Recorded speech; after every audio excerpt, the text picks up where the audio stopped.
చాలా తేలికగా ఆ గుణములు కలిగినటువంటి తల్లి ప్రతిస్పందించి రక్షణ ఇవ్వవలసి వస్తే అప్పుడు ఆ గుణముల యొక్క రాశికి పేరేమి అంటే దుర్గా. దుర్గా అన్న 2 అక్షరాల్ని ప్రభాత కాలమునందు, అంటే ప్రభాతం అంటే భాతం అంటే కాంతి అని, ప్రభాతం అంటే కాంతి రావడానికి ముందు, సూర్యోదయాత్ పూర్వం, అది సుప్రభాతం ఎప్పుడు భగవత్ సంబంధంతో లేచినప్పుడు, భగవంతుడి మనసులో తెలిచి ప్రకృతికి అన్వయం చేసుకున్నప్పుడు.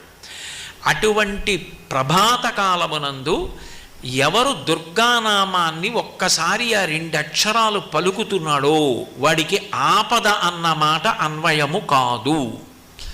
ఎన్ని కోటాను కోట్ల మంది అయినా కానివ్వండి, నమ్మి దుర్గా అమ్మా అన్నాడు అనుకోండి, అలా అన్నట్టు